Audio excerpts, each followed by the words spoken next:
It is okay to admit that you picked an automation tool because they either have really cute branding or a super powerful presence on LinkedIn. But now you're either paying way too much or, frankly, you're still manually copying stuff between apps because you never figured it out. So let's fix it. In this video, I'm going to not only compare Stepper, Zapier, Make, and Relay, but share some insider tips that I've used with over 400 businesses to help you figure out which platform actually makes sense for the work that you do. So let's start with a quick rundown of each platform. First up, Zapier. I'm sure you've heard of it. Zapier makes you happier. For about $20 a month, it gets you about 750 tasks, and they do have about 7,000 app integrations. Really easy to use for the basics, and it's industry standard for a reason. They've been around since 2011, and so they've had time to build out massive integration libraries and polish the user experience. They've got additional features too, like tables for storing data, paths for routing different workflows in different directions, and filters to control when automations run. But the problem is, all of that sounds so good, but all of that makes the platform expensive really quickly.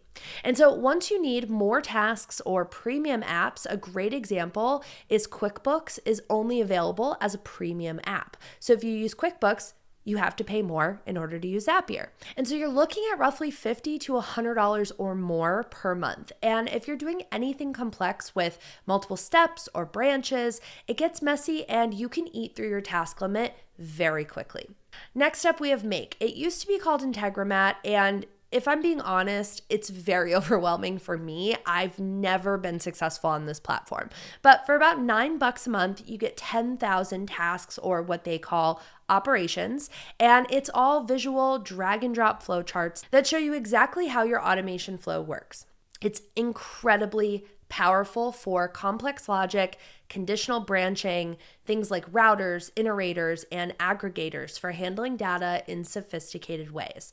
If you are a data automation guy, girl, gal, human, and you love a good HTTP model for custom API calling, this is your platform, okay? Because Make is built for custom API calls, error handling, and you can see your data transformations in real time.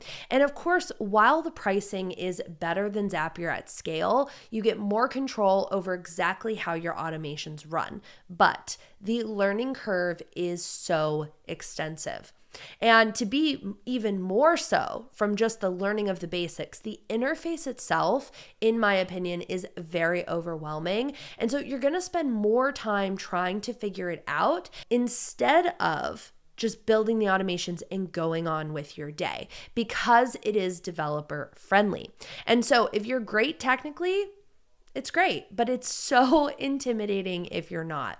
Next up, we have Relay. Relay is a newer platform. It runs about $8 a month for 2,000 tasks or runs, as what they call them.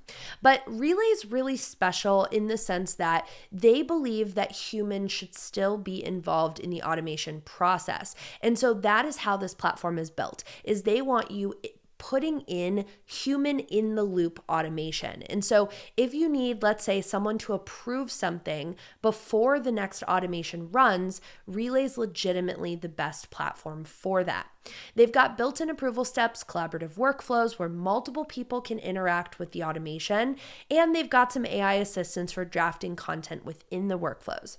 So you can add logic like wait for a manager approval or let a team member choose option A or option B right in the middle of your automation. So it's great if you've got a team, but not everything should be fully automated.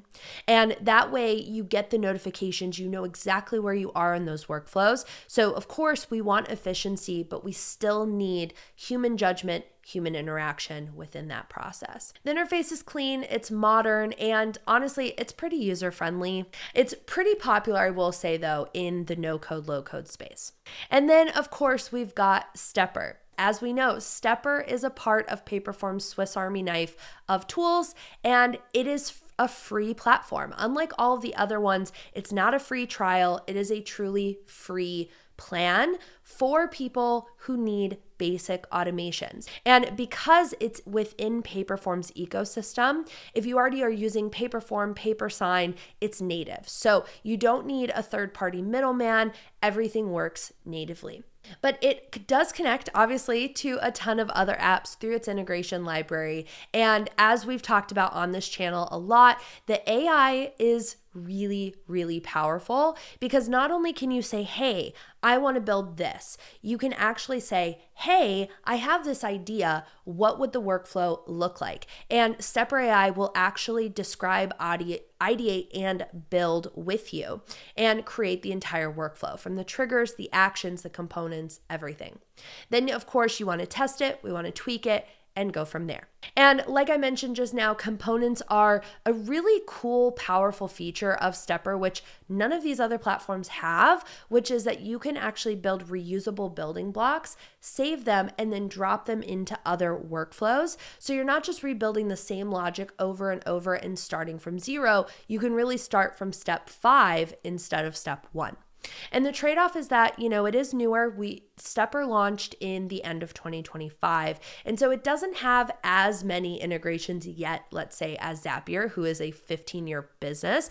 But Stepper has a really small, compact team that is so involved, and they are regularly launching features and integrations pretty much on a weekly basis at this point.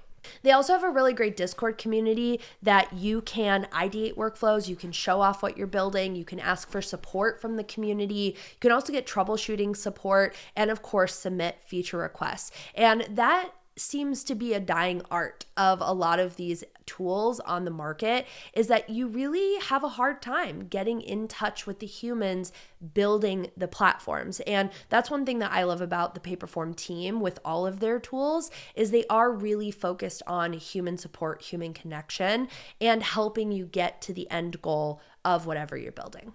Okay, so how do we actually pick a tool? Okay, we talked about all the benefits, but I want you to have some of these questions in your back pocket to consider as you are picking the tool that's right for you. Question 1, do you even know what to automate? Because honestly, most people don't. I've worked with over 400 brands, and when I tell you these businesses know all the time, we're doing this repetitive work, we're burnt out, we're doing the same things, our experience is dwindling because we just don't want to do the same work, but they have all of that in the back of their head. They haven't actually mapped out their process, and you can't automate what you can't see and what you don't know that's in front of you. And so I want to teach you really quickly my if this then what method. This is what I use to help people decide what needs to be automated, what needs to stay manual. And so when we think about our workflows, okay, for every trigger that happens in your business, I want you to think about 2 actions. The first is internal and the second is external. So let me give you an example. I have a quiz lead magnet. So when someone submits that paper form, we have internal actions and we have external actions that need to happen. So from the internal side, we want to add them to my CRM, tag them based on their quiz results, whether they're a qualified lead, maybe they should be pitched a lower ticket offer, etc. We also want to update our lead count and know, okay, like this lead magnet is actually working.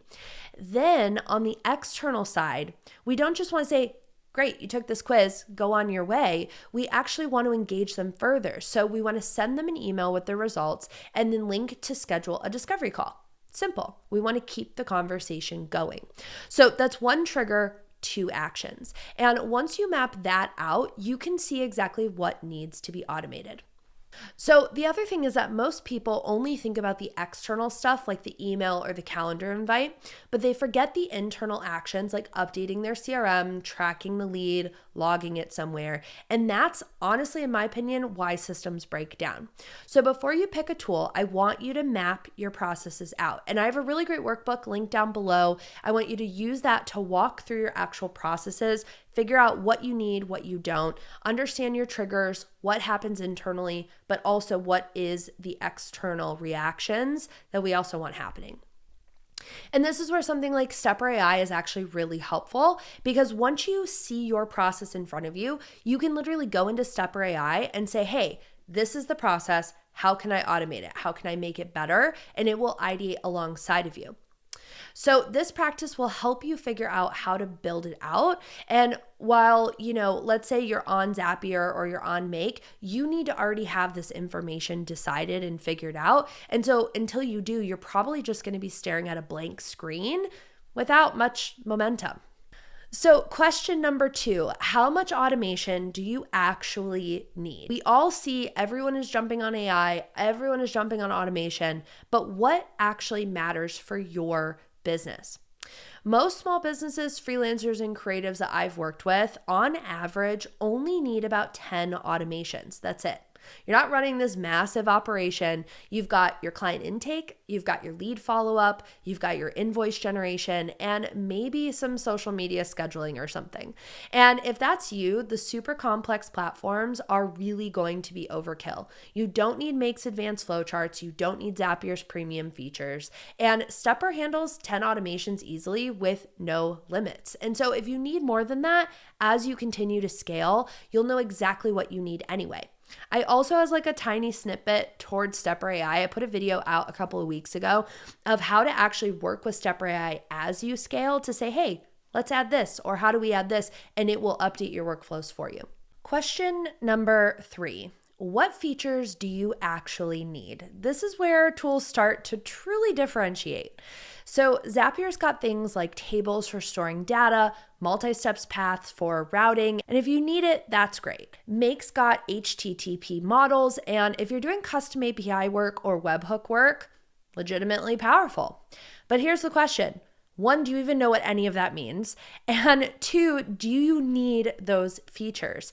I really think, if you are doing low code, you're doing, app building, things like that, go more advanced. If you're only automating form submissions from your website to your CRM and your email, you do not need those. Like most people, all you need is reliable triggers. You need basic conditional logic and straightforward actions. Stepper does that. And if you hit a limitation, you can always switch. You can always upgrade to a different platform. Question number 4, how much hand-holding do you need? This is a crucial question that, in my opinion, I don't think a lot of people are as open and as comfortable answering, and that's okay.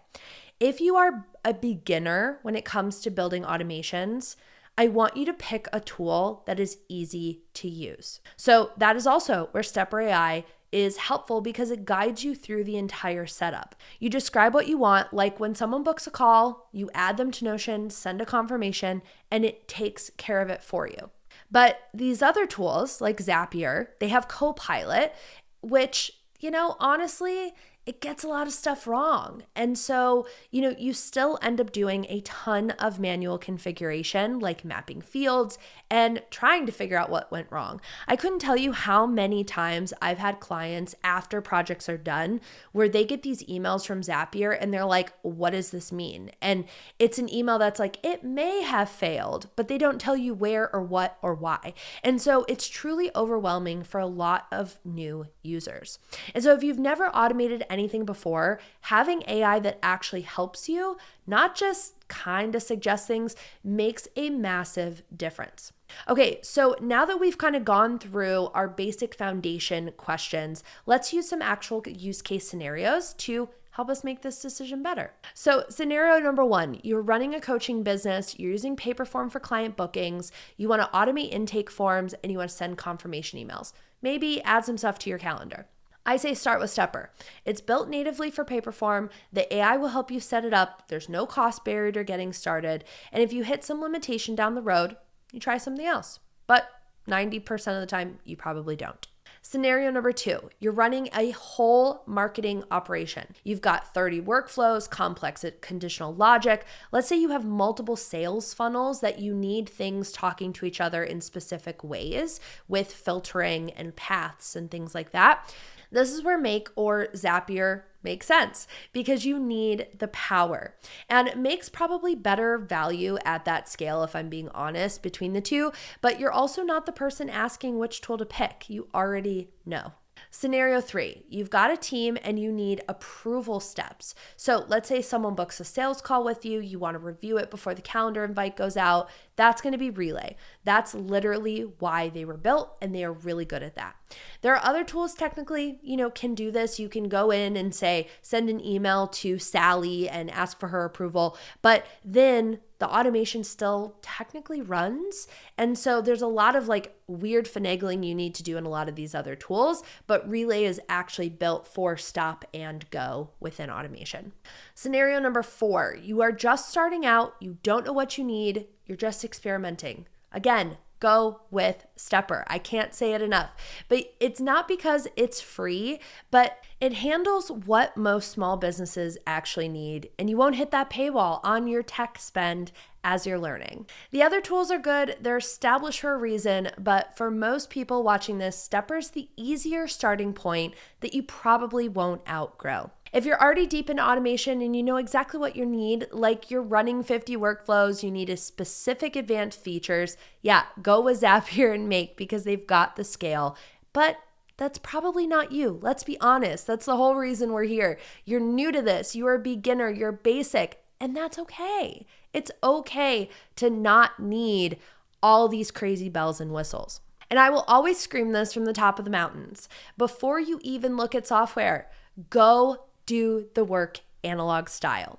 Truly understand what your needs and your wants are. Use my if this then what method. You can grab my workbook down below to help you get started, to help you map out your triggers, your internal, your external actions, and then you'll know exactly what you need to automate. And once you've done that, I want you to try Stepper. I want you to try Zapier. I want you to try to Make. I want you to have an informed opinion about what platform makes the most sense for you. But one fun thing, I'm challenging myself to also do the same. And to be honest, I've been a little fearful of Make forever, okay? So I am going to put out a video here in the next couple of weeks doing a Stepper versus Make comparison. So if you want to see those two head to head in a real workflow, make sure to smash that subscribe button. Now go automate something.